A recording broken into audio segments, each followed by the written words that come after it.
గణపతి లొంగిపోని పర్యాటక ప్రాంతంగా కర్రెగుట్టలు ఆ నలుగురి తీరు మారలేదు డీజీపీ సివి ఆనంద్ అట. నిజంగా చాలా రోజులుగా కూడా ఆ పోలీస్ డిపార్ట్మెంట్ ఎక్కువగా సర్చింగ్ చేస్తూ ఉంది. మావోయిస్ట్ అనేటువంటి గణపతి కోసం వెతుకుతూ ఉంది. అందరూ లొంగిపోయారు. దాదాపు 200 మంది పైగా లొంగిపోయారు. 100కు పైగా కూడా చాలామంది కూడా ఎన్కౌంటర్లో మరణించిన పరిస్థితి. దాదాపు చాలామంది పెద్ద పెద్ద బడా నాయకులంతా కూడా మావోయిస్ట్ పార్టీలో కీలకంగా పనిచేసినటువంటి వ్యక్తులు కూడా చాలామంది చనిపోయారు. చాలామంది కూడా లొంగిపోయి ప్రజల్లోకి వచ్చేటువంటి పరిస్థితులు చూస్తూ ఉన్నాం. దీనికి సంబంధించి వీళ్ళందరూ రాజ్యాంగ వ్యతిరేక శక్తులుగా మారిపోయారు. వీళ్ళందరూ గన్ను విడిచి పెన్ను పట్టండి, ప్రజా జీవనంలోకి వచ్చి ప్రజా సమస్యల కోసం ప్రభుత్వాలను నిలదీయండి, కానీ అడవిలో ఉంటూ ఆదివాసులను ఇబ్బంది పెట్టేటువంటి కార్యక్రమాలు చేయకండి అని చెప్పేసి వాళ్ళు మాట్లాడుతూ ఉన్నారు. కానీ ఇక్కడ మావోయిస్ట్ సంబంధించినటువంటి పార్టీకి ఆ పార్టీకి సంబంధించిన కొందరు వ్యక్తులు ఏం మాట్లాడుతూ ఉన్నారంటే, కొందరు విశ్లేషకులు లేదు వాళ్ళు ఎప్పుడు ఆదివాసీలకు మద్దతుగా ఉన్నారు, ఆదివాసులను ఎప్పుడు కూడా ఇబ్బంది పెట్టే పరిస్థితి, అడవిని కాపాడేదే అన్నలు అంటూ కూడా ఈ విధంగా చాలా వార్తలు అంటే ఒక సంవత్సరం పాటు కూడా ఈ మావోయిస్ట్ సంబంధించిన అంశం కూడా బాగా సర్క్యులేట్ అయింది. దానికి సంబంధించిన ఒక ప్రెస్ మీట్ పెట్టిండట. మాజీ మావోయిస్టుల సమావేశమైన డీజీపీ సివి ఆనంద్ అట. ఈ మాజీ మావోయిస్టులను చూసుకోవచ్చు, వీళ్ళందరూ కూడా లొంగిపోయినటువంటి మావోయిస్టులు అందరూ కూడా వాళ్ళతో సమావేశం అయినట. దేనికో మరొకసారి చూద్దాం. ఇప్పటికైనా హింస మార్గాన్ని వీడండి, కర్రెగుట్టలను పర్యాటక ప్రాంతంగా తీర్చిదిద్దాం డీజీపీ సివి ఆనంద్. తెలంగాణ ఛత్తీస్గఢ్ సరిహద్దు ప్రాంతం ఇన్నాళ్ళు మావోయిస్టు ప్రాబల్యంతో అభివృద్ధికి నోచుకోలేదని, ఇప్పుడు తెలంగాణలో వారికి మనుగడ లేకుండా కంచుకోటను ఖాళీ చేశామని, దాని ప్రతిఫలంగానే అభివృద్ధి వైపు అడుగులు పడుతున్నాయని డీజీపీ సివి ఆనంద్ అన్నారు.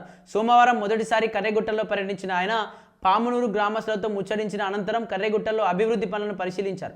చెలిమిల, డోలి, తడపాల మీదుగా సుమారు 30 కిలోమీటర్ల మేర వేసిన రహదారిని పరిశీలించి అధికారులు పలు సూచనలు చేశారట. మావోయిస్టులను అణచివేతతో కేంద్ర ప్రభుత్వంలో కలిసి తాము వ్యూహాత్మకంగా అడుగులు వేసి వారి కంచుకోట లాంటి ప్రాంతాలను ఖాళీ చేశామని, కొందరు ఎన్కౌంటర్తో చనిపోగా కొంతమంది నక్సల్స్ ప్రభుత్వం తీసుకొచ్చిన విధానాలతో భారీ ఎత్తున లొంగిపోయారని చెప్పారు. త్వరలోనే అటవీ శాఖలో కలిసి కర్రెగుట్టల్లో చూడదగ్గ ప్రాంతాలను పర్యాటక కేంద్రాలుగా తీర్చిదిద్దుతామన్నారు. పునరావాస విధానం కింద ఇప్పటికే 23 మంది సరెండర్ అయిన మావోయిస్టులకు దాదాపు ₹2 కోట్ల వరకు ఆర్థిక సాయం అందించినట్టు తెలిపారు. డీజీపీ పర్యటన నేపథ్యంలో స్థానిక పోలీసులు భారీ బందోబస్తు ఏర్పాటు చేయగా ఆనంద్ వెంట ఆ పోలీసు ఉన్నతాధికారులు, ములుగు జిల్లా కలెక్టర్ బోర్కడే హేమంత్ సహదేవరాజు, అటవీ శాఖ అధికారులు ఉన్నారట. నిజంగా గణపతి లొంగిపోండు అంటూ కూడా ఒక మెయిన్గా వార్త వస్తుంది. దీనికి సంబంధించి సివి ఆనంద్ కర్రెగుట్టల ప్రాంతానికి వెళ్ళి అక్కడ రహదారులు ఏ విధంగా ఉన్నాయి, ఆదివాసుల పరిస్థితి ఏ విధంగా ఉంది అని చెప్పేసి అక్కడ వెళ్ళి పరిశీలించిందట.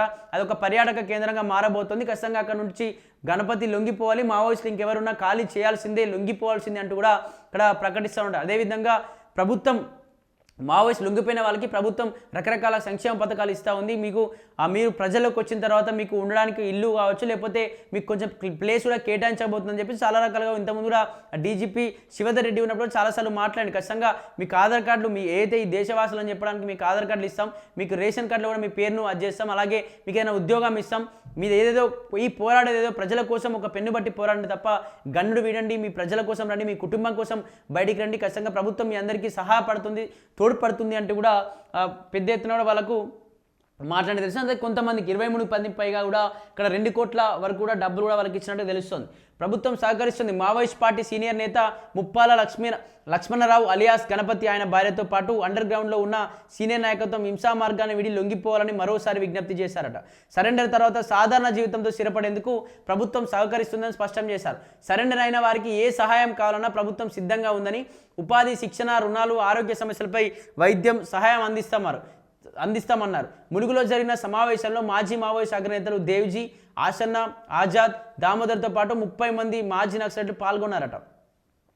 ఏదైతే ఒక సమావేశం ములుగులో జరిగిన ఒక సమావేశంలో మాజీ మావోయిస్టులు అక్కడ దేవ్జీ కావచ్చు, ఆసన్న కావచ్చు, ఆజాద్ కావచ్చు, వీళ్ళందరూ కూడా పాల్గొన్నారట. ఆ పాల్గొనే సమావేశంలో గణపతి అలియాస్ ముప్పాల లక్ష్మణరావు ఖచ్చితంగా మీ భార్యతో పాటు మీరు ఎంతమంది మీ సంఘ నాయకులు కావచ్చు, మీ సైన్యం ఎంత ఉందో అందరూ కూడా ఖచ్చితంగా లొంగిపోండి.